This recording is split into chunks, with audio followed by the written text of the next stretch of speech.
hace 8 días estamos pues trabajando en nuestro segundo texto de la creación y pues fue una interesante.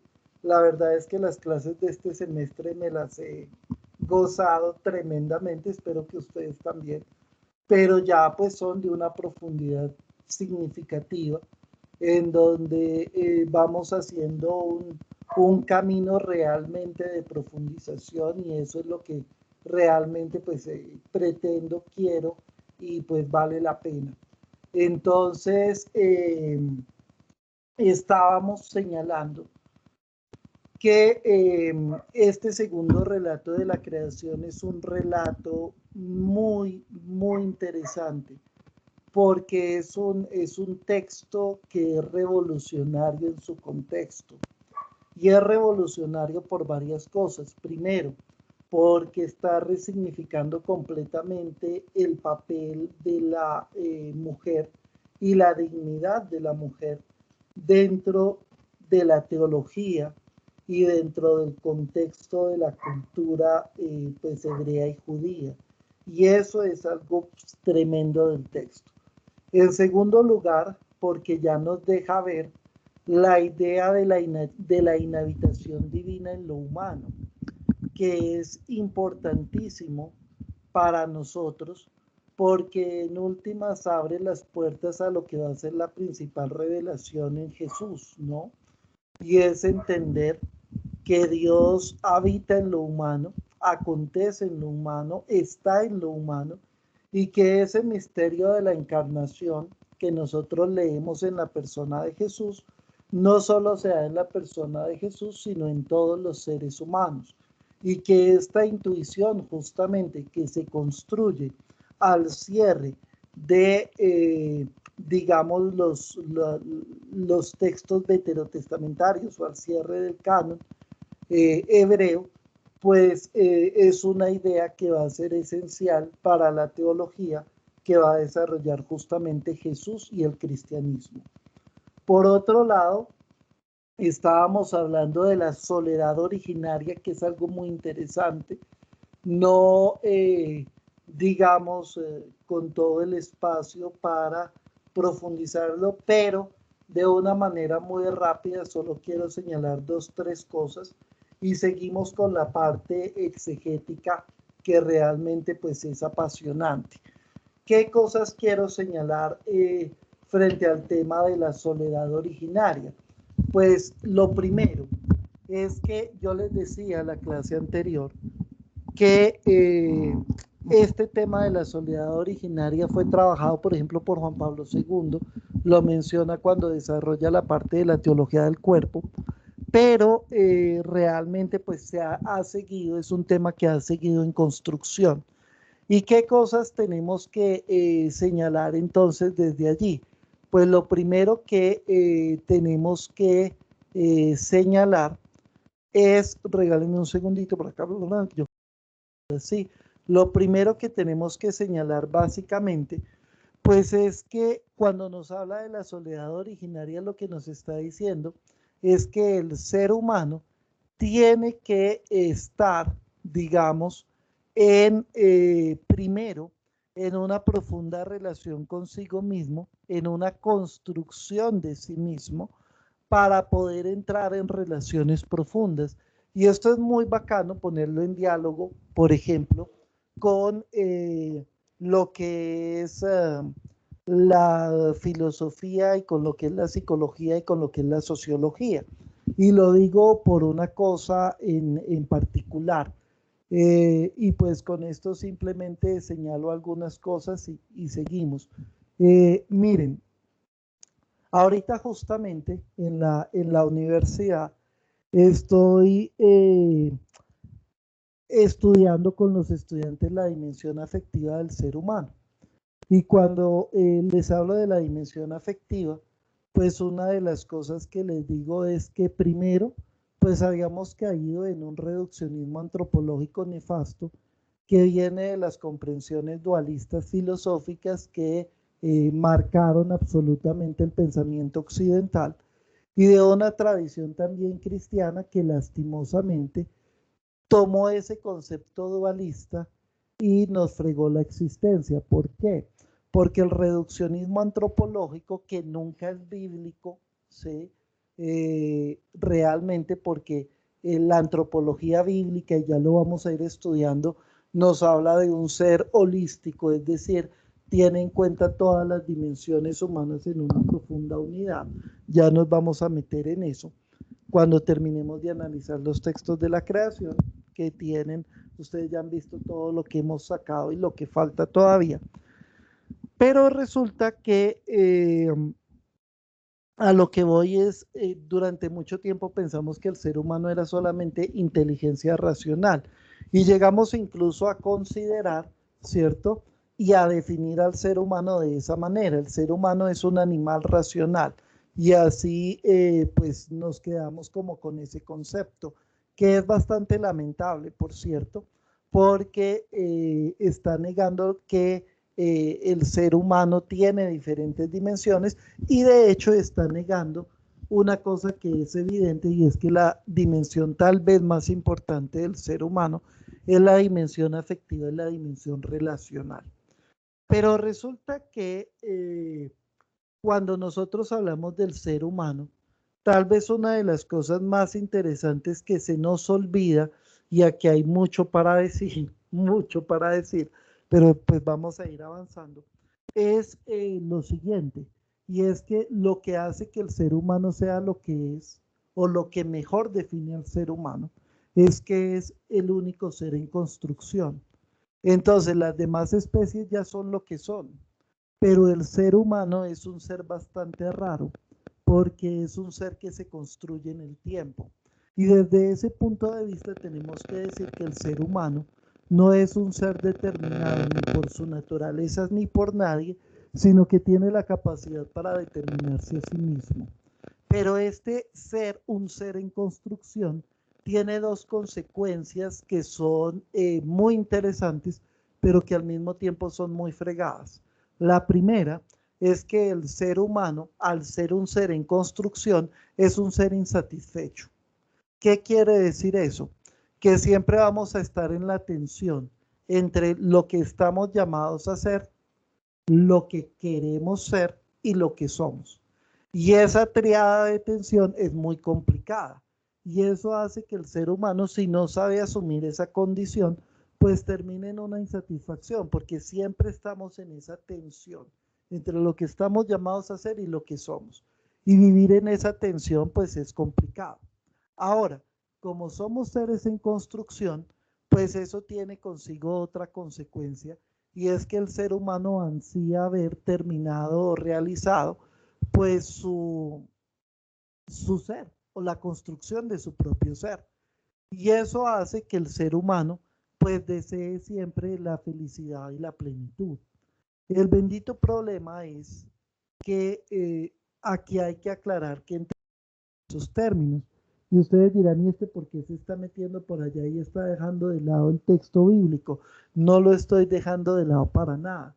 Simplemente estoy señalando que ya en las ciencias humanas se ha llegado a un desarrollo tan profundo que necesitamos utilizar esas mediaciones para entender mucho mejor incluso el texto mismo en un contexto actual.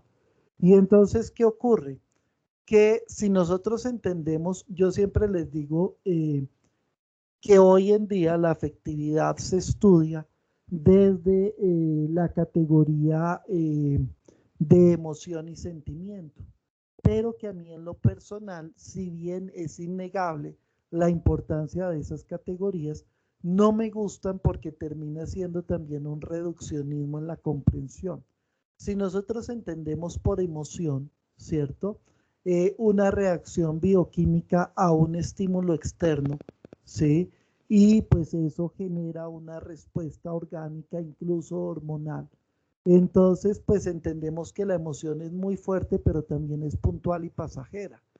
Y desde ese punto de vista, pues nosotros tenemos emociones, las emociones influyen profundamente en nosotros, eso es innegable, pero resulta que los animales también tienen emociones incluso más fuertes que las nuestras, porque sus sentidos están más desarrollados que los nuestros.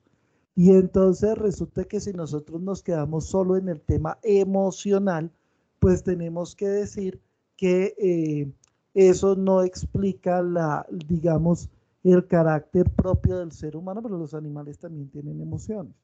Ahora bien, cuando el estímulo se repite, entonces resulta que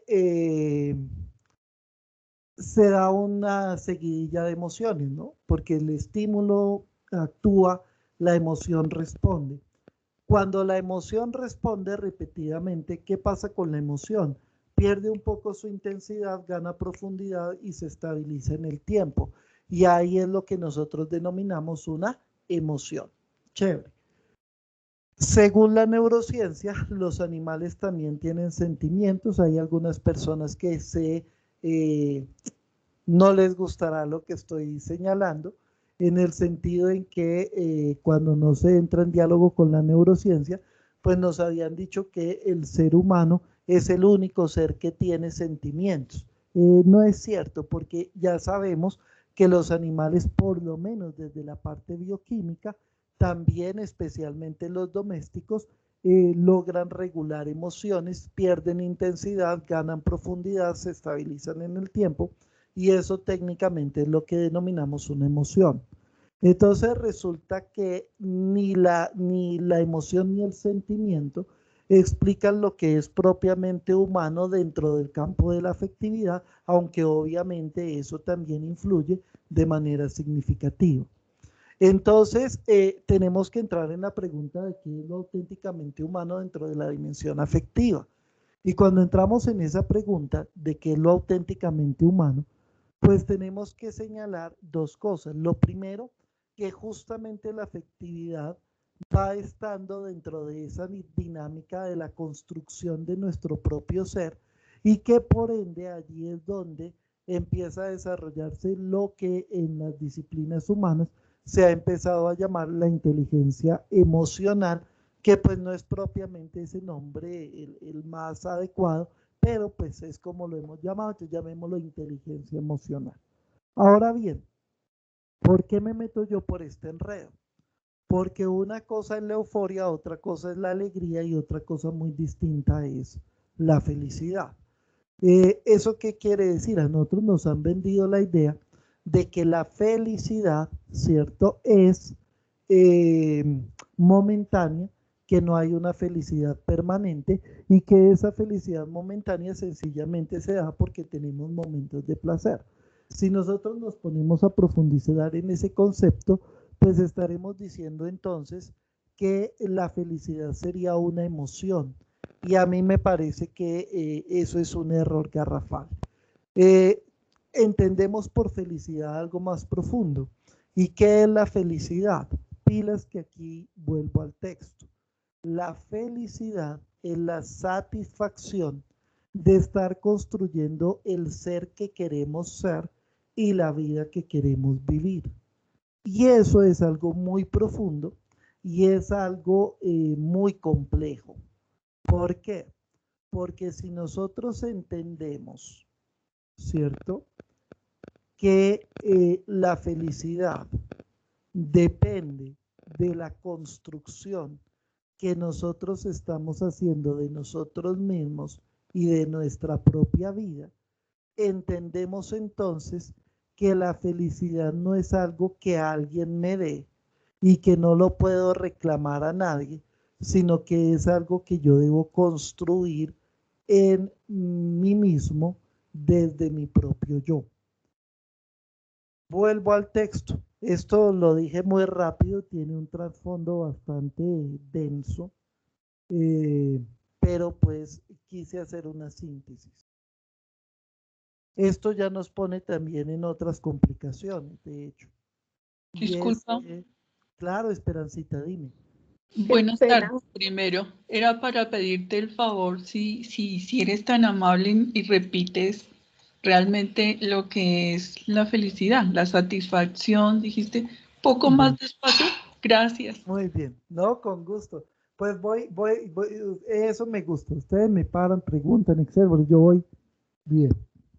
Entonces, La definición que yo pues he construido de felicidad desde varios autores es que la felicidad es la satisfacción de estar construyendo nuestro ser desde lo que queremos ser y estar construyendo la vida que queremos vivir.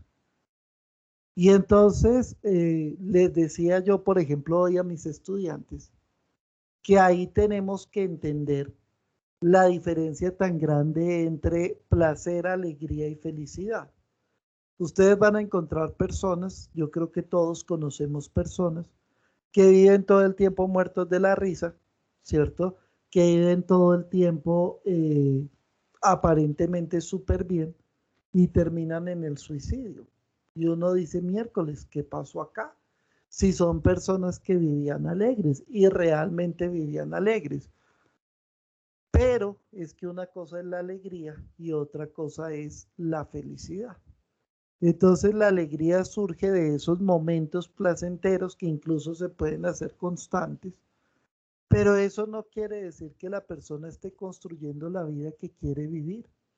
Y cuando la persona sale del momento gracioso con sus amigos, con su entorno, y vuelve a sí mismo y descubre en la tarde o en la noche que está en la soledad, que no está con las relaciones que quiere estar, que no está viviendo las relaciones como las quiere vivir, que no ha trabajado en su ser desde lo que quiere construir, que digamos la aceptación de sí misma todavía no se ha trabajado, etcétera, etcétera. Pues por más que esté todo el día riéndose, realmente lo que tenemos allí es una insatisfacción consigo mismo. Y entonces aquí estamos hablando de algo profundo. Y entonces, si nosotros entendemos, comprendemos que la felicidad no es una satisfacción de cómo nos construimos, entendemos entonces que la felicidad no me la puede dar nadie, ni Dios, sino que la felicidad es algo que depende del compromiso y del trabajo que yo hago en mí mismo y que no se la puedo reclamar a nadie porque depende de mí.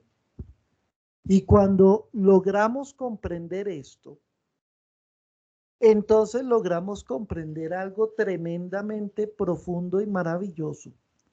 Y es que solo cuando yo he trabajado todo esto, que es lo que sería la soledad originaria, y logro construir el ser que quiero ser, o por lo menos encaminarme a construirlo, y logro construir la vida que quiero vivir, o por lo menos encaminarme a construirla, y voy a tener por ende, ¿cierto? Unos sentidos profundos de existencia y una satisfacción conmigo mismo, solo hasta entonces estoy capacitado para poder entrar en relación profunda con el otro, porque de lo contrario voy a estar en una relación o de obsesión o de posesión o de dependencia o de dominio, ¿cierto? Y entonces esa relación va a tornarse una relación tóxica y no una relación oportuna. Pero cuando nosotros hemos construido nuestro propio ser, descubrimos que las relaciones con otras especies no son relaciones profundas, no son relaciones de complementariedad, no son relaciones de profundidad. Y es entonces cuando descubrimos que solo en la relación con los otros seres humanos, como decíamos la clase anterior, en libertad, en autonomía, en la construcción ya de proyectos comunes, pero a partir de la construcción del individuo, cada uno como individuo, para terminar en la comunidad, entonces es allí donde descubrimos en los demás la ayuda oportuna para seguir realizando, desarrollando nuestro ser y para poder vivir unas relaciones mucho más profundas y libres. Entonces esto lo quería señalar porque la soledad originaria es un tema muy complejo, antropológicamente hablando, y hace alusiones a eso. Si nosotros no construimos nuestro propio ser, si nosotros no construimos nuestra propia felicidad, si nosotros no construimos nuestros propios proyectos, si nosotros no construimos nuestra propia existencia, no podemos entrar en la relación profunda con el otro. Por eso la soledad primaria es condición de posibilidad para la relación profunda. ¿De acuerdo? Y ahí es cuando el texto lo señala. Y si hiciéramos eso, caeríamos menos en el capricho, en la dependencia, en la obsesión y la frustración, y viviríamos relaciones mucho mejores y mucho más profundas. Ahora, ya lo habíamos señalado. Entonces, cuando yo me construyo a mí mismo y salgo, entro en una relación que realmente es la ayuda oportuna. ¿Por qué es la ayuda oportuna? Porque es una relación de complementariedad de dos seres que han crecido en la autonomía, que han crecido en la libertad, que han crecido en la construcción de su propio ser para poder aportar al otro y construir con el otro proyectos mucho más profundos y sólidos para poder aportar al bien común, para poder dejar una huella profunda en la historia, y de esa manera entonces es cuando descubrimos que en las relaciones interpersonales, ¿cierto? Encontramos un camino, ¿cierto? Para desplegar ese proceso de construcción de nosotros mismos ya en la construcción de un nosotros. Y esto es muy interesante en la vida espiritual. Aprovecho también porque ahí entendemos la dinámica de lo individual que no termina, o sea, de la experiencia espiritual que es personal y que termina sacándonos de nosotros mismos para no dejarnos en un intimismo, sino en la construcción comunitaria, y desde ahí se da, digamos, todo el camino antropológico, el camino espiritual, el relación y el camino de las relaciones profundas entre los seres humanos. Entonces eso me había faltado profundizarlo y pues quería complementarlo hoy. Entonces entender que la soledad originaria es la condición de posibilidad para la relación profunda, y ya entender esto con la profundidad que lo requiere.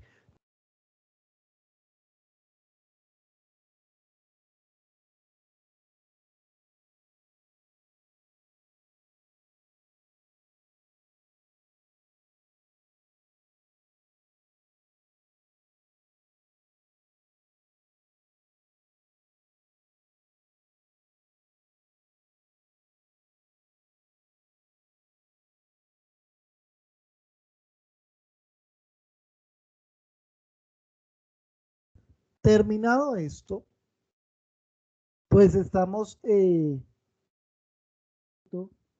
empezar un relato que forma parte del mismo texto, pero que ya empieza a tener una finalidad distinta. Ya habíamos dicho ese de dejar la casa del padre y la madre. Uy, la revolución de pensamiento que eso implica en el texto es una cosa impresionante, impresionante. Y después de eso viene un texto muy bacano, versículo 25. Versículo 25. Estaban ambos desnudos, pero no se avergonzaban uno del otro.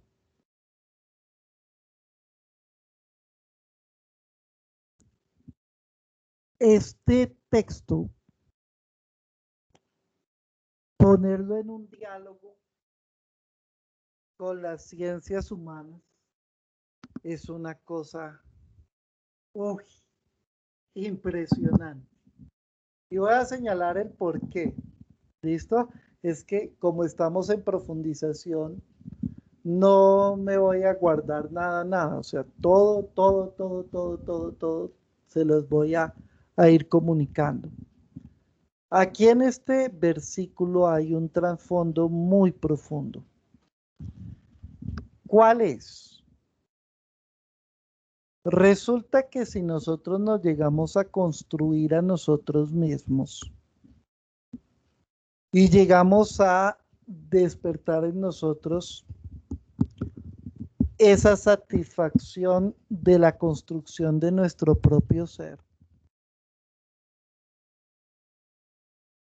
vamos a poder vivir en libertad y en transparencia.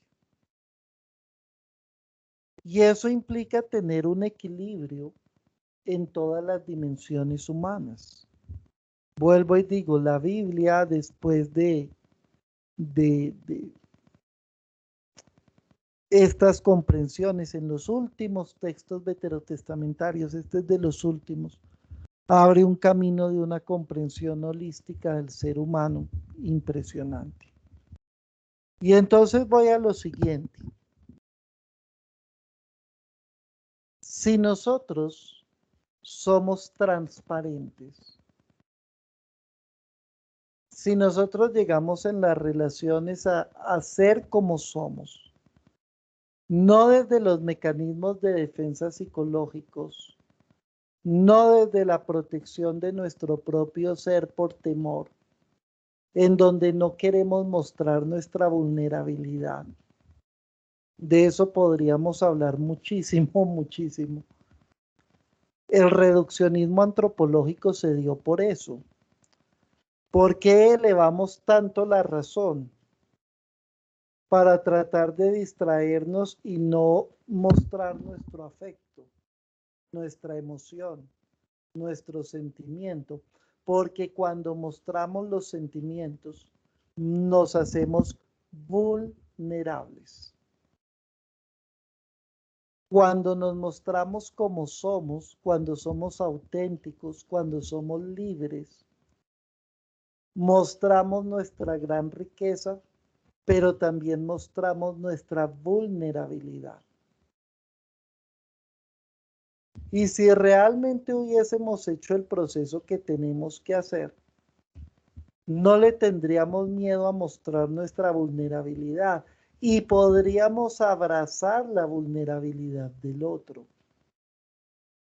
Cuando aquí habla de la desnudez, está hablando de la transparencia de su propio ser. Por eso esto es fundamental para entender cuando, y se dieron cuenta que estaban desnudos, es decir, se estaban quedando en su propio ser sin la posibilidad de trascender. Ya nos vamos a meter allá.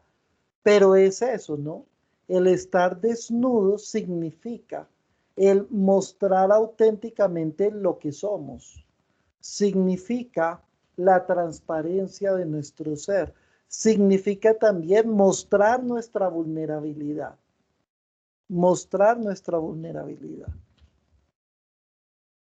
Y aquí hay algo muy interesante, y no se avergonzaban la vulnerabilidad de ambos era abrazada, porque ambos ya la habían asumido primero en sí mismos.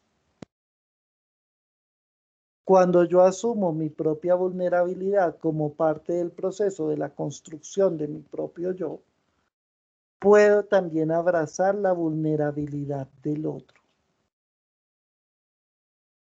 Cuando yo no he trabajado en la construcción de mi propio ser, trato de proteger mi vulnerabilidad con un montón de máscaras y mecanismos de defensa inconscientes y con mecanismos de defensa conscientes, y al mismo tiempo me cuesta enormemente acoger y aceptar la vulnerabilidad del otro.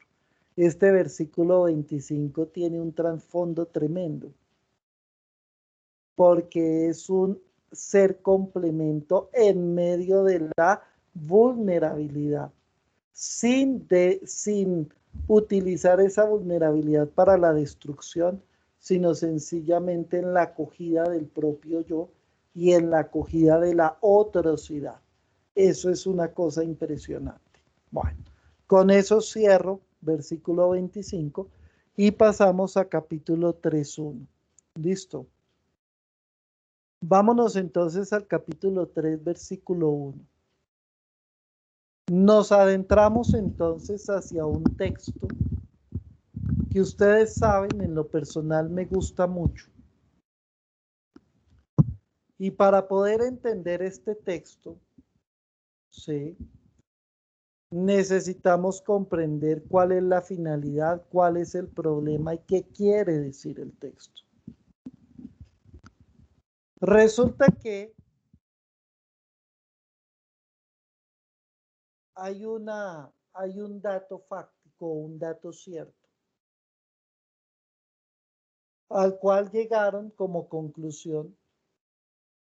Ya lo había dicho Jeremías, porque recuerden que si este texto es como lo es, un cierre de teología veterotestamentario, eso quiere decir que la postura del gran Jeremías, la postura de Ezequiel, la postura de los demás fue previa. Y resulta que hay una pregunta que siempre ha complicado al ser humano. ¿Por qué existe el mal? Si Dios todo lo hizo bien, no perfecto, el mismo texto lo señala, y vio Dios que era bueno, no perfecto. Pero la pregunta es, ¿por qué si Dios hizo todo bien, existe el mal? Y lo más complicado, ¿por qué el mal es generalizado? Es decir, ¿por qué está presente en todos los seres humanos sin excepción? Y en todos los pueblos sin excepción. Y entonces este texto está tratando de responder esa pregunta. ¿Por qué el mal es generalizado? ¿Por qué el mal está en todos los seres humanos? ¿Por qué el mal está en todas las culturas? ¿Por qué el mal ha estado en todos los tiempos? Si nuestro principio fue bueno. Y entonces tenemos que entender este texto, como lo señala Alonso Shekel en su exégesis, como un texto que trata de analizar la génesis del mal. Y por ende es un texto ascensional. ¿Qué quiere decir eso? Trata de colocar la maldad en unos primeros seres humanos imaginarios y simbólicos para señalar que desde que existe humanidad existe el mal. ¿De acuerdo? Desde que existe humanidad existe el mal.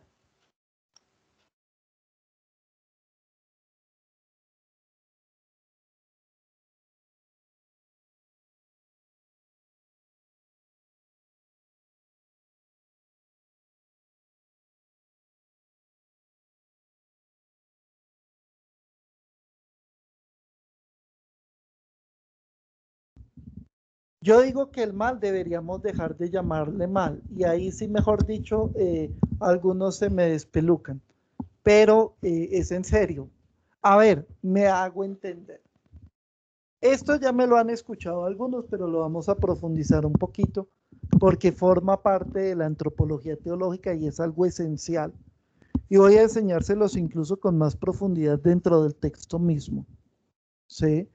Porque es muy curioso que aquí tengo estudiantes que me han escuchado de esto en algunos escenarios, que incluso habían tomado el curso de antropología rápido, pues lo habían tomado, pero creo que les estoy dando muchos elementos nuevos, ¿sí?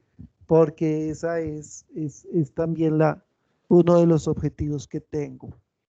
Entonces voy a responderte, John, porque es una pregunta muy interesante. Lo primero que tenemos que señalar es que el mal es una construcción social. ¿De acuerdo? Y es una construcción social que termina pesando también en el discernimiento del individuo. Hoy le decía a mis estudiantes que la mayor parte de la moral tradicional salió del modelo, como lo dice Nietzsche, y se los estaba diciendo a mis estudiantes el lunes, de Apolo condenando a Dionisio, ¿no? Es decir, de la razón, la religión y el deber, condenando la emoción, el sentimiento, el afecto, el placer, la pasión, como si fuera algo malo. ¿Y quién dijo que es malo si es natural? Y si es fundamental en el ser humano. Entonces muchas de las construcciones de bien y mal responden es a unos paradigmas de construcción que se dan en un momento determinado y desde el cual se interpreta y se lee al ser humano. Sin embargo, la pregunta es complicada. Y entonces voy a señalar algo, John. Esto ya muchos me lo han escuchado. Discúlpenme por repetirlo, pero es nuevo también para muchos. Pero, profe, Dime.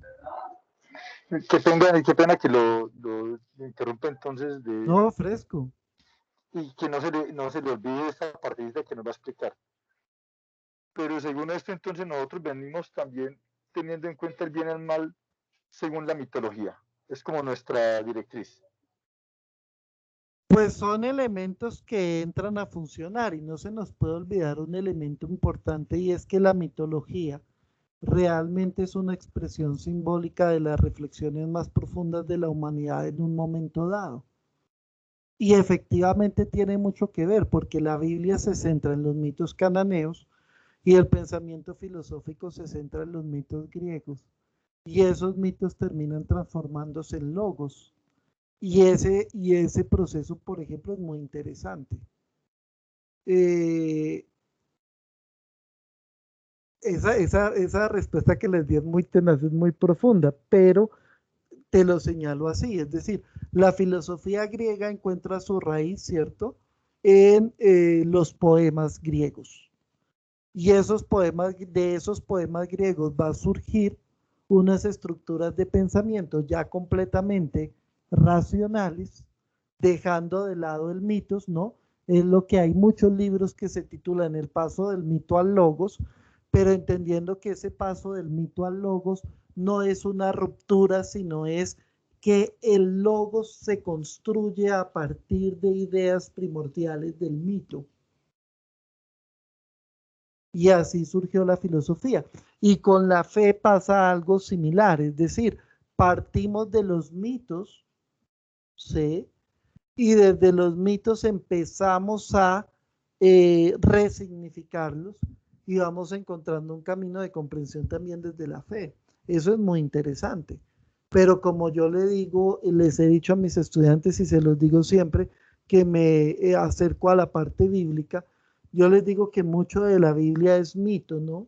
Eh, aunque Hernando Barrios, uno de mis grandes maestros, se despeluca cuando digo eso, pero es en serio, es mito. Incluso él mismo me lo enseñó y después se arrepintió, pero realmente es así.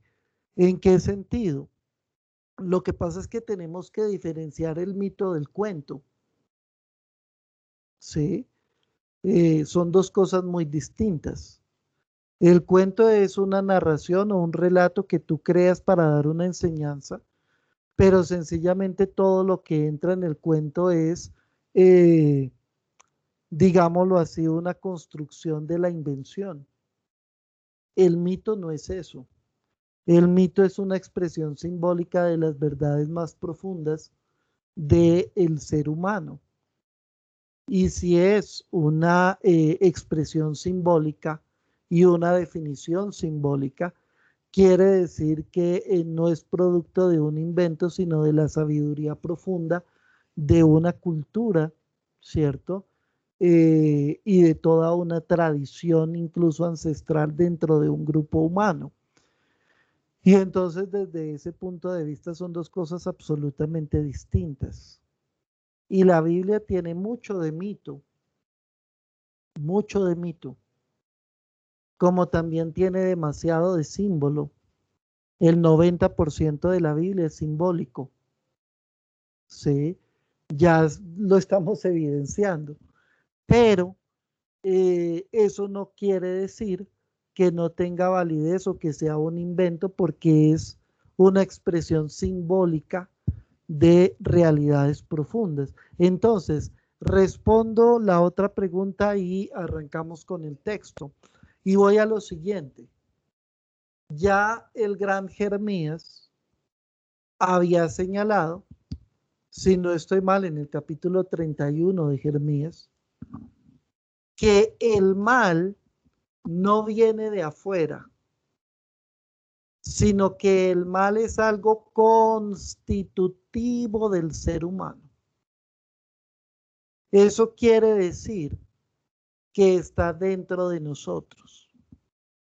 Eso quiere decir que Hobbes tenía razón y Rousseau se equivocó. No es verdad que el hombre nace bueno y la sociedad lo corrompe, ya me lo habían escuchado. Todo lo contrario. La sociedad es instrumento de salvación. ¿Por qué? Porque saca al ser humano del egoísmo originario. Ese pensamiento ya estaba en la Biblia. Cuando Jeremías dice, el mal no viene de afuera, y lo va a repetir Jesús, sino que el problema está en el corazón del hombre, lo que está diciendo es que el mal no viene de afuera, sino que brota de la naturaleza misma del ser humano. Por ende, no es que nadie nos corrompa, es que venimos fregados. Y ya lo voy a explicar. Por eso el mal es generalizado. Por eso el mal está en todas las culturas y en toda la historia. Porque si fuera algo externo, pues tendríamos que decir que en algunos momentos o en algunas culturas o en algunos contextos no hubo una expresión de maldad. Y no es cierto, siempre ha existido. Y siempre ha existido, ¿por qué? Porque es constitutiva. Constitutiva. Ya después de que Jeremías lo había dicho, ¿sí? Porque Jeremías dice, la nueva alianza tiene que grabarse en el corazón del ser humano porque el problema del ser humano está en el corazón del hombre. Y la nueva ley tiene que brotar del corazón, no puede seguir siendo una ley externa, sino que tiene que haber un cambio en el interior del corazón porque el problema está en el corazón. Por eso sí, Jeremías no entendemos a Jesús. Ya Jeremías había dicho más de la mitad de lo que decimos que dijo Jesús. Entonces, ¿sí? Cuando ya Jeremías lo está planteando, está señalando unas cosas muy profundas y muy complejas, porque está señalando que el mal es constitutivo, que el mal no viene de afuera sino de dentro, y que es tan constitutivo que está presente en todos y que por ende, si quiere darse un proyecto de Dios, ese proyecto tiene que dar transformándose el interior del ser humano y desde el interior transformando el devenir de la propia historia y de la historia del contexto. ¿Cierto? Y eso es una cosa de una profundidad tremenda.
Ezequiel vuelve y dice que el problema está en el corazón. Y por eso Ezequiel va a decir que es necesario que Dios nos arranque el corazón de piedra y nos coloque un corazón de carne. Es decir, el problema nuevamente vuelve a estar en el interior del ser humano, no fuera. Y vuelve a señalarse que la conversión tiene que brotar desde dentro, no desde fuera. Y vuelve a señalar, ¿cierto?, que la maldad del ser humano es constitutiva. Esta idea la repetirá Jesús. Nada de lo que entra puede dañar al hombre, sino aquello que sale de él. Y ya también Pablo lo repetirá cuando dice que hago el mal que no quiero, pero el bien que quiero no lo hago y me sale de manera casi natural. Natural, quitémosle el casi. Entonces, ¿cómo entender el problema del mal? Quería hacerlo al contrario, pero dadas las preguntas, hagámoslo en el orden inverso. Quería arrancar del texto y del texto llevarlos a la reflexión en diálogo con las otras disciplinas. Hagamos el camino contrario. Esto ya, repito, algunos me lo han escuchado. Entonces tendríamos que preguntarnos algo. ¿De dónde surge el mal y a qué le llamamos mal? Bueno, lo primero que tenemos que señalar es que en nuestra fe no tenemos dos principios, uno bueno y uno malo. No existe. Para nosotros hay un solo principio y ese principio es Dios. Hay personas que piensan que el diablo es necesario porque sin el diablo no podemos explicar el mal. No, estimadísimos. El diablo es un pobre diablo. ¿Sí? El diablo no es necesario para explicar el mal. Y no es un principio. Y no es un Dios. Y Dios no pelea con el diablo es el que pelea con él por bobo. ¿Sí? Pero Dios no está peleando con el diablo, es que el diablo es una criatura, no es una deidad, no es un principio, no es un elemento fundamental, no tiene ningún poder sobre nosotros más que el que nosotros le demos si existe. ¿Sí? No es un principio. Entonces, nosotros solo tenemos un principio y ese principio es Dios mismo. La pregunta es, ¿por qué si tenemos un solo principio y ese principio es bueno y ese principio es misericordioso y ese principio es hermoso? ¿Por qué razón si tenemos un solo principio existe el mal? Y la respuesta es sencilla, compleja, pero sencilla. A ver, ya lo habíamos hablado en el relato 1 de la creación. Dios no puede crear nada perfecto. No puede. Pero crea cosas buenas y perfectibles. Perfecto. Pero Dios no puede crear nada perfecto. Eso quiere decir que todo lo que Dios crea, lo crea finito. Es decir, limitado, es decir, dependiente y es decir, contingente. ¿Cierto? Limitado, ¿qué quiere decir? Que sus facultades, sus capacidades y su propio ser, ¿sí? Tienen en sí mismos restricciones. Ahí entendemos el no pueden comer del árbol, que yo les dije, no está señalando una prohibición, no está diciendo ustedes no pueden comer, está diciendo la naturaleza no da para tanto, espérese un poquito, somos limitados. ¿Qué quiere decir que somos contingentes, que no somos necesarios? Que un día no éramos, que podríamos no ser y no pasa nada. El mundo sigue igual sin nosotros. Y en tercer lugar, ¿cierto? Pues que somos frágiles. Y de eso ya habíamos hablado muchísimo cuando dijimos especialmente que fuimos creados de la far de la dama, el símbolo de la far de la dama, el polvillo de la tierra. Pues bien, si Dios nos creó por amor, colocándose Él mismo en nosotros, pero en condición de finitud, tenemos que señalar algo claro. Por el solo hecho de ser seres en situación de finitud, somos seres que al experimentar esa condición, naturalmente,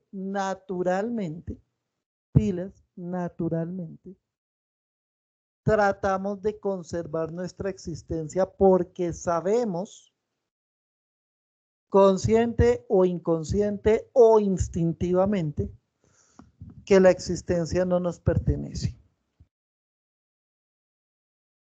Y entonces a mí me gusta entrar en diálogo en esto con el señor Thomas Hobbes, porque en mi opinión desde la filosofía fue el que mejor entendió el pecado. Y ya vuelvo. ¿Cómo así?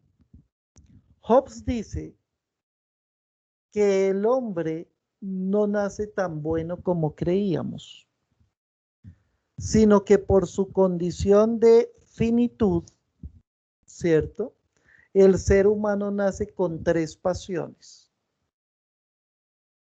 Con tres pasiones que son muy fuertes, que son naturales y que son evidentes.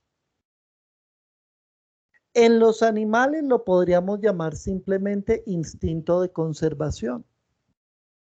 Y por el instinto de conservación, el animal controla el territorio, el animal pelea y mata al otro para aparearse, el animal caza para poder subsistir, el animal se protege cuando se siente amenazado por otro.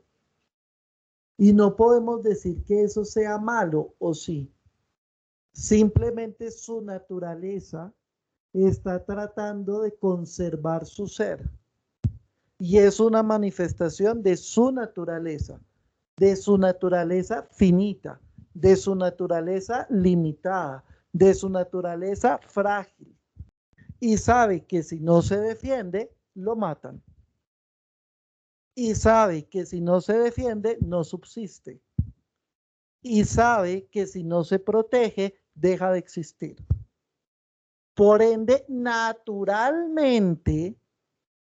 toma esa actitud, ¿cierto?, de instinto de conservación. Y nosotros, repito, no podríamos decir que eso está mal o que eso es malo, ¿cierto? Pero claramente, si nosotros lo vemos en el ser humano, decimos eso es malo porque se supone que nosotros tenemos conciencia sobre los actos, pero lo que vemos es un estado de naturaleza, ¿cierto? El ser humano, como ser finito que es, porque Dios lo creó bueno pero finito, tiene el mismo instinto que los animales.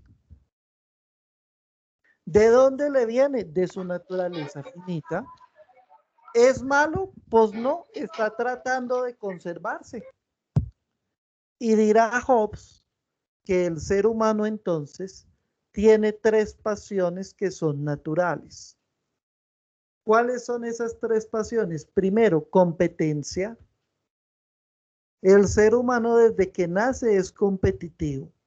No lo aprende de ningún lado, viene así. Segundo, el ser humano asume una actitud defensiva y asume una actitud de desconfianza frente a los demás.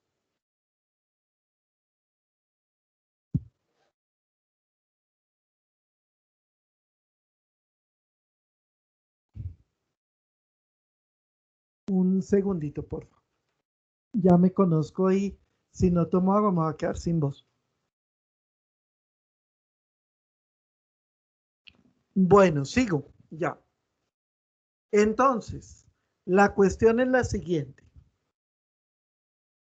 El ser humano entonces tiene tres pasiones: competencia, desconfianza, defensa, actitud defensiva, ¿sí? Y deseo de reconocimiento, dirá Thomas Hobbes en la obra del Leviatán. ¿Por qué? Porque está tratando de protegerse. Es su forma de instinto de conservación. Y lo tenemos desde el vientre materno. Es nuestro estado, forma parte de nuestro estado de naturaleza.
Que el ser humano tiene esas tres pasiones. Esas tres pasiones que son evidentes, ¿sí? Esta semana veíamos el video de las niñas en el cumpleaños que se hizo viral, ¿no? Ahí están las tres pasiones de Hobbes claritas, ¿sí o no? ¿Sí lo vieron? En el cumpleaños, y la hermanita, creo que era Claro, la hermanita mayor, le apaga la vela a la otra y además en esa actitud de, ¿cierto? Y la chiquitina no se deja de máquina y la mechonea hasta donde no, ¿no? Y la otra seguía en una actitud de ego tremendo. Entonces, ¿qué ocurre? Que el ser humano por naturaleza, por esas tres pasiones, se vuelve un ser egoísta y con una pretensión de autosuficiencia. Y en teología, el pecado es igual a egoísmo. Nunca es desobediencia, por favor. El pecado es egoísmo humano. Y ese egoísmo brota de las pasiones naturales. Por eso el ser humano por naturaleza es egoísta. Por eso el problema viene del corazón del hombre, porque el corazón del hombre por naturaleza es egoísta. Y por eso la conversión se tiene que dar en el corazón, porque tenemos que salir del egoísmo para poder abrirnos a la comunión y al desarrollo de nuestro espíritu, que es lo que Dios quiere, porque fuimos creados para ser seres en relación por nuestro carácter de espíritu. Pero para eso tenemos que romper nuestro egoísmo que forma parte de nuestra naturaleza. Por eso yo les decía, ¿cuál es la lucha de los papás con los niños? Enseñarles a compartir. ¿Por qué? Porque venimos egoístas. Y entonces la lucha es, mijito, aprenda a compartir. ¿Y qué lucha tan tenaz? Porque nuestra naturaleza, por protección, es egoísta. Y resulta que entonces descubrimos que el mal no es culpa del demonio, sino que el mal es parte de nuestra condición de finitud. ¿De acuerdo? Y que viene lo interesante, también si lo sabemos encauzar, es parte de nuestro proceso de crecimiento y aprendizaje, sin el cual no podríamos desarrollar nuestro propio ser espiritual. Eso es algo muy tremendamente profundo. Entonces, dicho esto, ¿sí? Paso a señalar lo siguiente. Vamos al texto de 1. Capítulo 3, versículo 1 y siguientes. Se dice que es el texto de la caída. Bueno, entonces entremos a analizar el texto, exégesis del texto. Dice, la serpiente, paro. Yo qué culpa si la Biblia es simbólica. Y muchas veces cada palabra hay que entenderla bien.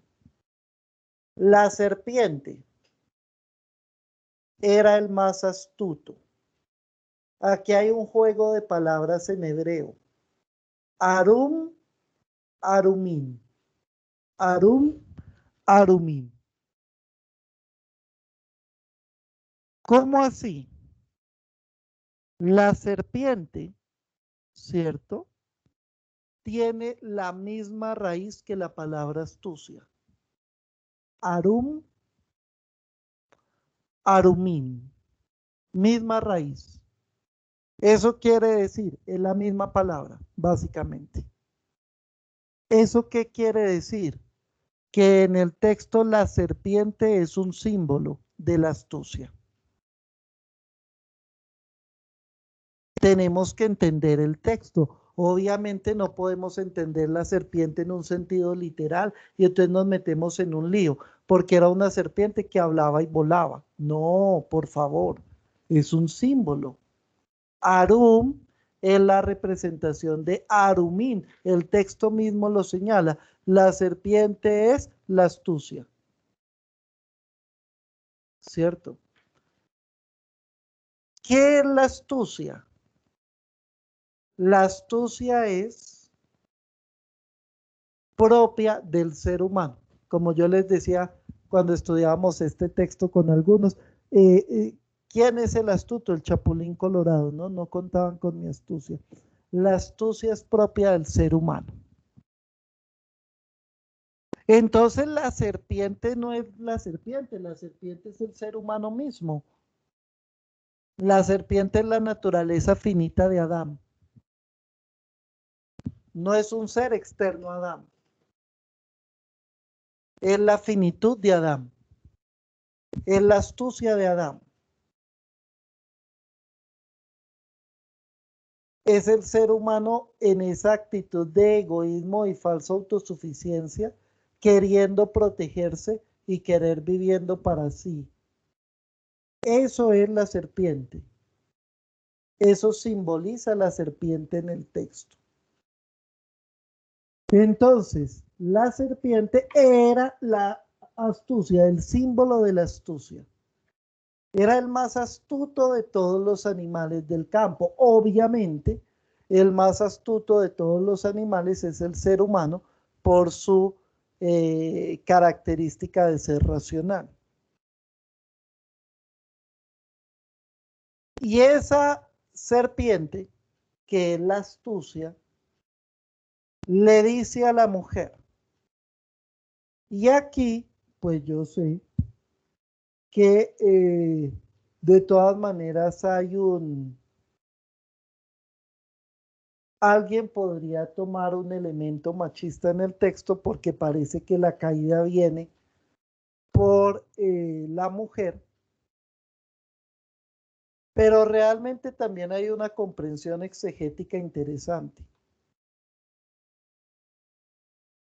Primero, la mujer es más rápida que el ser humano, que el hombre, perdón. Es más rápida que el hombre. Es más astuta. La mujer escucha primero la intuición que nosotros para las cosas buenas, pero también para las cosas malas. Y esa es una constitución psicológica.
Lejos de que nos esté señalando una comprensión negativa de la mujer, está señalando que la mujer tiende a ser más astuta que el varón y de hecho la mujer puede llegar a manipular más fácilmente al varón.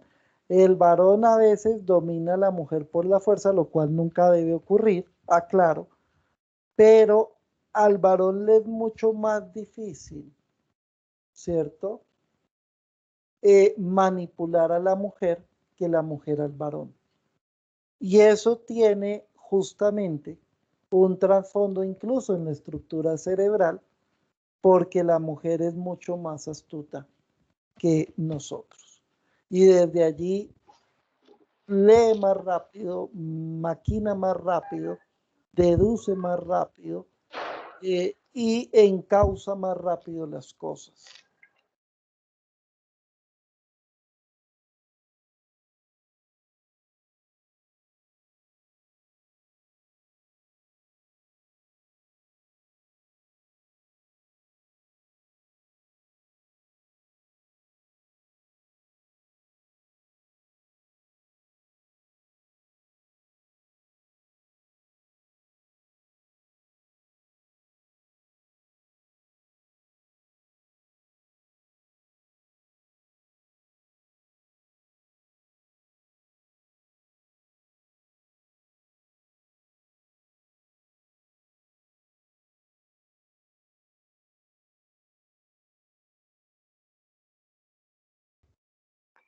Entonces, hay una parte en el texto y la mujer venció o pisó la cabeza de la serpiente. Ahí, ¿cómo se tomaría esa parte? Uy, ya vamos para allá, vamos en orden y ya llegaremos allá, que incluso es una mala traducción de San Jerónimo, porque realmente, aunque en el latín quedó así, El texto dice, y el descendiente de la mujer pisará la cabeza de la serpiente. Ahí, por eso ese texto lo denominan el protoevangelio, porque estaría anunciando a Jesús mismo, destruyendo esa astucia desde el egoísmo y la autosuficiencia para emplear la astucia para el amor y la construcción del proyecto de Dios. Por eso ese texto es denominado el protoevangelio, pero ya llegaremos allá. Esperando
nosotros nos metemos por el tema del diálogo con la ciencia.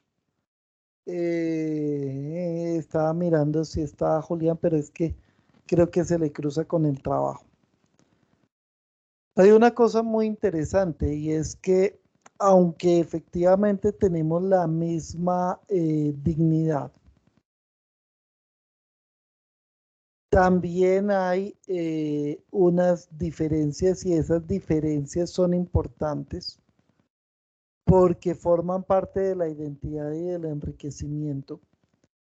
Y desde ese punto de vista no lo podemos ver como más o menos o no, sino como una diferencia real. Y desde ese punto de vista hay unos estudios muy profundos sobre la estructura cerebral, ¿no? Y aunque efectivamente la conformación del cerebro surge a partir de los dos hemisferios, llamémoslo así, y también de las zonas propias del cerebro, se ha, o por lo menos en los estudios se ha descubierto que hay una estructura cerebral, ¿cierto? Que es más propia de la mujer y que le permite desarrollar unas facultades de manera impresionante. Y hay otra estructura del varón que le permite desarrollar otras facultades. Incluso si lo miramos en profundidad, las facultades que desarrolla la mujer en muy buena medida son más complejas de las que desarrolla el varón. Y esto lo señalo porque cuando estoy señalando el tema de por qué lo coloca en la mujer, no lo estoy colocando desde el punto de vista de la maldad o de la malicia negativa. Quitémosle esa connotación y coloquémoslo más bien en esa connotación de la creatividad, de la asertividad, de la estrategia, de unas inferencias más profundas que la estructura del varón cerebral no funciona igual. Incluso esos estudios son muy interesantes porque nos hacen ver que el fenómeno de la homosexualidad tiene componentes también biológicos y genéticos, y ya en los estudios señalan el tema del genoma, pero la estructura cerebral en las personas con diversidad sexual también es distinta, porque tú encuentras un varón, pero tiene elementos de estructura cerebral de ambos partes, pero incluso más de la mujer que del varón, y al contrario en el caso de la niña, y entonces ahí hay unas cosas complejas. Ahora, el cerebro está cambiando. ¿Por qué? Porque el cerebro se adapta. El cerebro no es un órgano rígido. El cerebro se va adaptando. Cuando tú empiezas a orar, cuando tú empiezas a meditar, etcétera, la parte frontal, ¿cierto? Del cerebro empieza a crecer. Cuando tú empiezas a desarrollar ciertas actividades, efectivamente el cerebro se adapta y va desarrollando facultades de acuerdo a las capacidades que tenemos que desarrollar. Entonces no es un órgano rígido, pero sí hay una estructura inicial. Y esa estructura inicial tiene variaciones. Y repito, incluso en las personas homosexuales está estudiado que su estructura cerebral es distinta a las personas de su género, llamémoslo así, ya desde la condición misma de naturaleza. Entonces, esto no nos habla de un empobrecimiento, sino todo lo contrario, de una riqueza impresionante. Y cuando lo está colocando en el lugar de la mujer, pues lo está señalando, y voy y ya le doy la palabra a Virginia, lo está colocando, en mi opinión, es desde otra óptica. Sigue revalorizando a la mujer. ¿Por qué? Porque el ser, digamos, en esa estructura compleja del ser humano, la parte del desarrollo emocional la parte de la creatividad, la parte de la asertividad, la parte de el darse cuenta de tener una mayor conciencia situacional y la parte de las inferencias lógicas, ¿cierto? Se desarrollan más en la estructura cerebral de la mujer. Y desde ese punto de vista, aunque parezca, o sea, nosotros decimos, pero ¿cómo el que escribía este texto lo va a saber? Pues no lo sabía con los estudios cerebrales, pero efectivamente la persona que está escribiendo este texto está también, ya lo vimos, en una función de revalorizar la mujer y está señalando esas características de la mujer. En cambio, si tú miras, a Adán lo dejan como más primario. Adán es más básico. De hecho, nosotros tendemos a ser más básicos. Por eso les decía, por ejemplo, en el tema de la afectividad, enamorar a una mujer es un tema mucho más complejo que el proceso del enamoramiento del varón, porque el varón es básico, la mujer no, ¿cierto? Entonces, está haciendo una exaltación en el fondo de las características de la mujer. El pobre Adán no se había dado cuenta de nada, ¿no? El man, ¿ah? Aquí está señalando es desde un punto de vista bien interesante, eh, tomando esa estructura. Virginia primero y después Zoraida, adelante. Yo lo que pienso es que yo sí considero que la mujer es más, pues bueno, utilizamos esa palabra astuta. Lo que pasa es que hemos malinterpretado también el significado a través de los tiempos. Segundo, yo sí creo que la mujer es más astuta porque si uno revisa la historia en general, vamos a encontrar mujeres que fueron extremadamente astutas para ambos lados. Unas que utilizaron la astucia para conseguir provechos propios y otras que utilizaron la astucia para conseguir cosas en favor de otros y en servicio a otros. Y todas esas mujeres tuvieron unos comportamientos, digamos, como muy calculados. O sea, esas mujeres se sentaban a pensar, ¿cómo hago para lograr esto? ¿Cómo hago para hacer esto de esta manera o de otra manera para lograr el resultado que yo necesito? Bien sea un resultado egoísta o bien sea un resultado en favor de otros. Y la historia tiene miles de ejemplos de mujeres en este sentido, desde la Biblia hasta toda la historia que ha pasado. Miremos, por ejemplo, las mujeres del Imperio Romano. Hubo unas, pero re malas, y que mataron a todos los hombres que podían llegar al poder en un momento determinado para lograr que alguien llegara. Miremos otras mujeres como Santa Teresa o la Madre Teresa de Calcuta. Sí, son mujeres muy buenas, pero fueron muy astutas en el sentido de que lograron manejar las situaciones para poder conseguir las cosas que necesitaban para poder realizar su trabajo. O sea, ellas pensaban muy bien lo que iban a hacer. Se dedicaban como a tener esa característica de ver por dónde me voy a mover para lograr hacer las cosas que yo quiero. Y eso es bueno. Yo pienso que la mujer sí es astuta.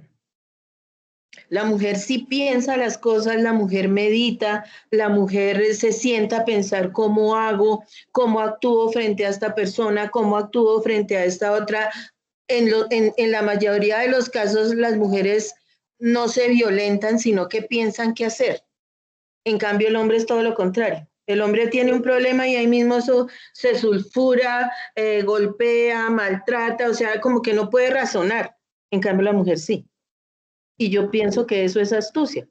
Lo que pasa es que la palabra la hemos utilizado mal, la hemos entendido mal, y cuando se analiza el texto bíblico de la serpiente, la mujer y el hombre, se buscó de alguna manera, fue como señalar a la mujer como culpable, pero sin entender realmente qué fue lo que pasó. Yo creo que eso es así. Ya viendo todo esto, cómo fue escrito ese texto de la creación, cómo se explica todo lo que pasó, lo que pasa es que lo hemos interpretado mal, lo hemos contado mal. Y por eso se afecta a la mujer cuando yo diría que de pronto es todo lo contrario.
Este texto, este solo texto, yo lo estuve estudiando en Argentina por un año completo.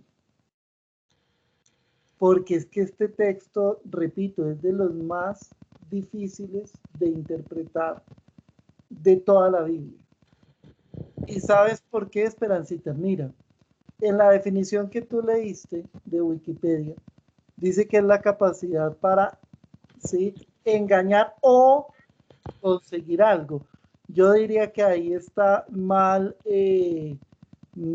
definido, porque realmente debería ser al contrario. La astucia es la capacidad que tú tienes para mover las situaciones para conseguir algo que deseas. Ahora, y eso que deseas no necesariamente es malo. Y si entramos al texto, ¿sí?, no se les olvide que yo una vez les había dicho algo y yo voy a tratar de aproximarme cuando sigamos avanzando con el texto. Pero este texto tiene un enredo, porque el que engaña es Dios.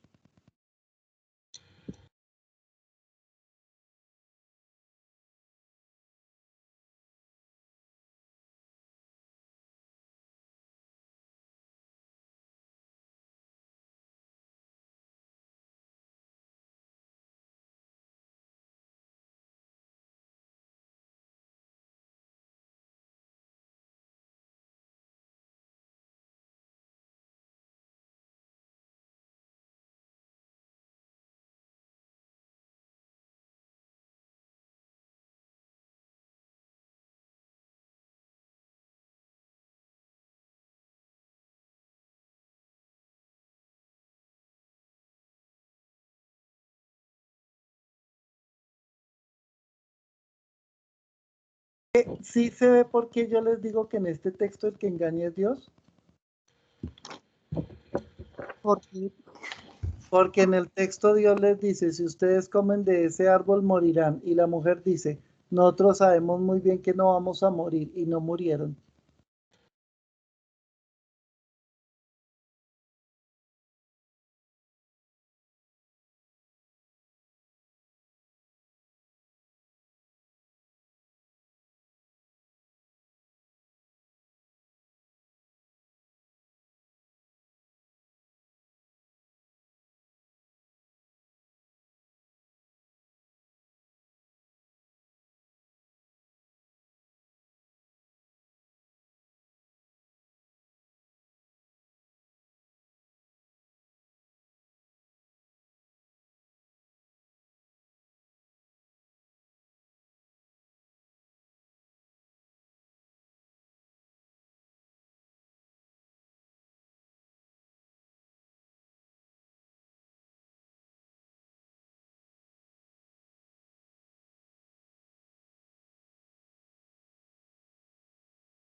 Pero Iván, Pero mira, sería ahí una muerte simbólica, la que quiere decir Dios, entonces, de ese engaño.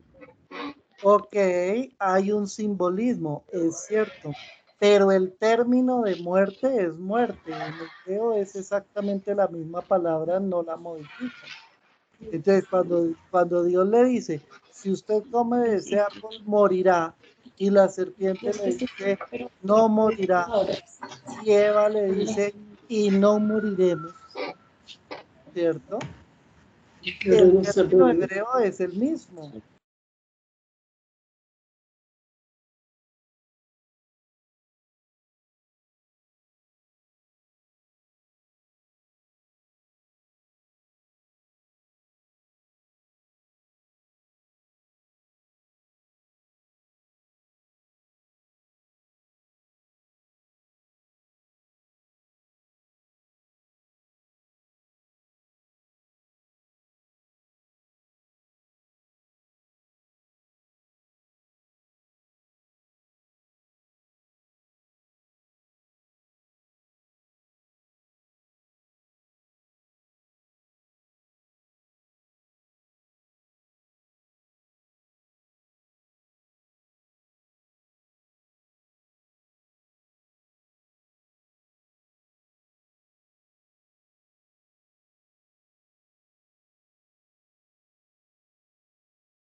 Este texto tiene un complique muy tenaz desde el punto de vista exegético y tenemos que ir despacito.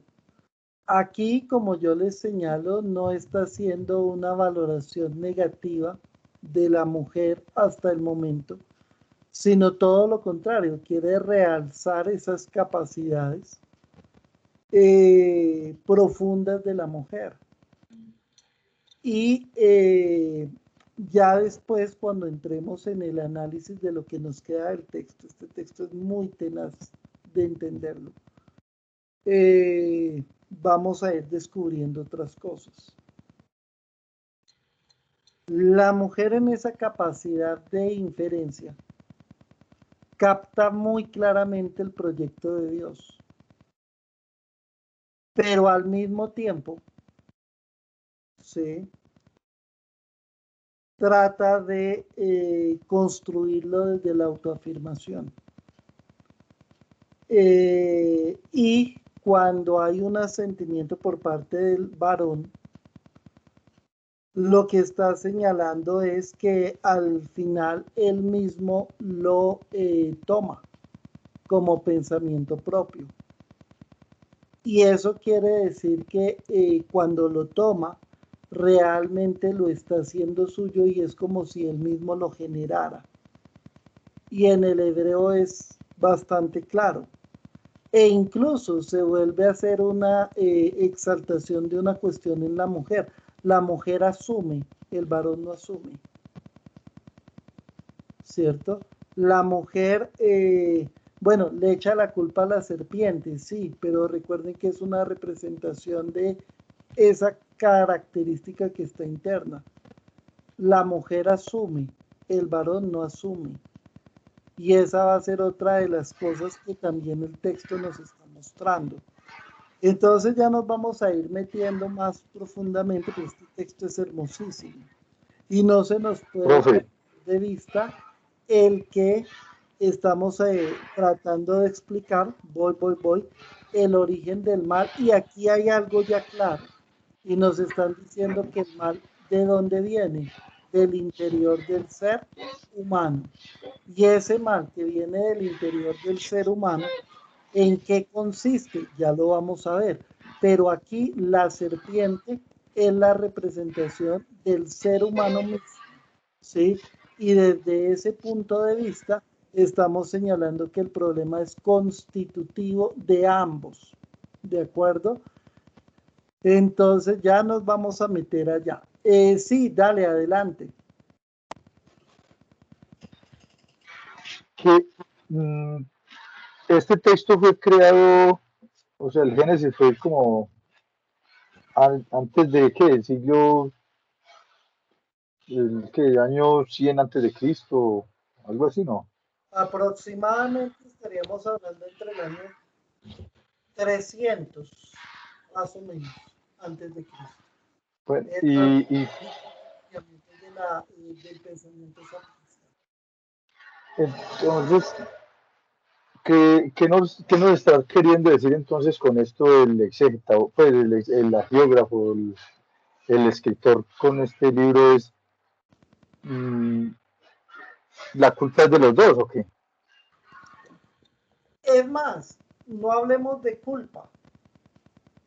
Por eso me metí con todo el enredo primero. No hablemos de culpa. Incluso hay una nueva interpretación que sale del texto, que es la que les voy a dar, que me gustó mucho. No hablemos de culpa. ¿Por qué no puedo hablar de culpa? Porque estoy hablando de naturaleza. Te lo planteo, y esto también es muy desde la relectura que viene del giro de la teología moral. Vuelvo y te señalo. Yo puedo decir, ¿cierto?, que el león, cuando se come la cebra, es malo. No. No, no lo puedo decir. No, ¿Y puedo decir que es culpable? No. Tampoco. Porque es un estado natural. Por supervivencia. Entonces, cuando aquí estamos hablando de el mal, el origen del mal, tenemos que quitar el concepto de culpa, ¿sí? Porque no hay culpa, hay naturaleza. ¿De acuerdo? Y cuando nos sacan del paraíso nos dice, haga proceso.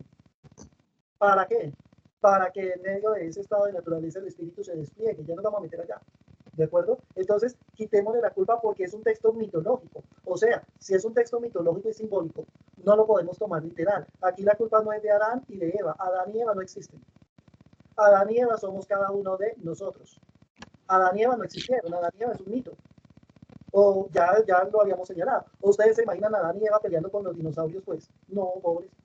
Es un mito.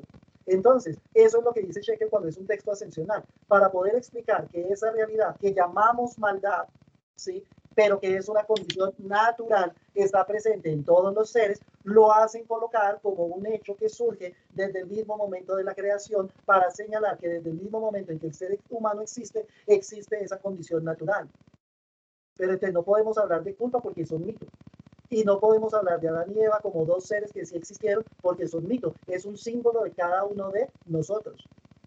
Y lo que está diciendo el texto, ¿cierto?, es que esa condición es natural. La serpiente somos nosotros. Y así nos hizo Dios. Era el más astuto de los seres que Dios había creado. Eso quiere decir que nos creó así. ¿Por qué? Porque esa condición de astucia es también camino de plenitud. ¿De acuerdo?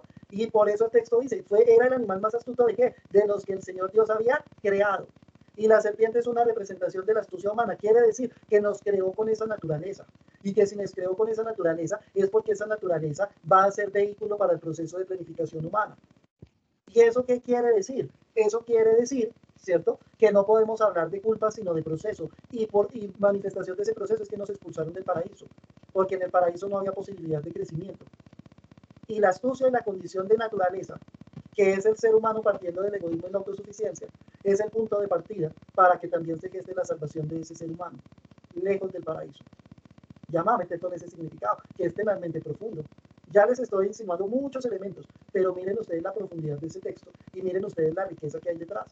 Entonces no hablemos de culpa, hablemos de punto de partida. Y es el punto de partida para el proceso fuera del paraíso, es decir, para el proceso de la creación misma, porque el paraíso es un mito. El paraíso nunca existió el ser humano fuera del paraíso, eso somos, ¿cierto? Con las condiciones naturales con las que fuimos creados, eso somos. Y en ese camino tenemos que ir encontrando el camino de planificación, dejando a Dios ser en nosotros, eso somos. Y ya nos vamos a meter en esa comprensión, ¿de acuerdo? Eso es muy profundo. Beatriz, adelante y me voy para el otro lado a clase. Profe, y entonces en este mito, ¿qué simbología tiene al mostrarnos a Dios que engaña a Adán y Eva? Ya lo vamos a tener que ver, porque realmente tendríamos que preguntarnos una cosa, que está detrás de muchas tradiciones veterotestamentarias. ¿Es un Dios que engaña? ¿Es un Dios que se arrepiente? Recuerden lo que yo les decía en la escatología cuando yo les decía que en la tradición, ya vista, Dios se arrepiente. Eso es muy tremendo, un Dios que se arrepiente. Pero ¿qué es lo que nos está haciendo señalar el texto? Que realmente el que se arrepiente y el que engaña no es Dios. Es la falsa interpretación que de él teníamos. A nosotros nos engañaron diciendo que Dios condenaba y que Dios destruía y que Dios amenazaba. Y con esa construcción de Dios nos movimos durante siglos. Ahora, ¿qué decimos? Que Dios no mata, que Dios no amenaza, que Dios no destruye. ¿Cómo hacemos para darle una continuidad en medio de una narrativa? Pues la forma que encontraron el yavismo fue señalar y Dios se arrepintió. Y Dios engañó. ¿Por qué? Porque a los judíos, sí, como Dios era juez, les habían dicho durante mucho tiempo que Dios mataba al que se portaba mal. Como nos lo dijeron a nosotros. Y el texto está diciendo, no, eso es engaño. Ahora, no es Dios el que engañaba, era la comprensión que de Dios se tenía. Y eso es lo que el texto está mostrando. Y cuando dice, y se arrepintió Dios de destruir la humanidad, no es que Dios se hubiese arrepentido porque nunca la quiso destruir. Lo narran así para señalar que la voluntad de Dios era otra y la habíamos interpretado al revés. Y entonces es un artificio narrativo. ¿Qué tal esa? Y así es como debemos interpretar. Pues ya les adelanté el texto, ¿no? Pero así es como tenemos que interpretar el texto. Entonces uno dice, pero Dios, ¿cómo iba a engañar? Correcto, pero la imagen de Dios sí. Y justamente este texto está diciendo que esa imagen de Dios hay que tumbarla porque es una mentira. ¿Cuánta actualidad tiene este texto, no? ¿Cuánta actualidad tiene? Tenemos que decir que Dios nos tenía engañados también durante muchos siglos en la historia del cristianismo. Un Dios que amenaza, un Dios que condena, un Dios que destruye. Pero eso es un engaño.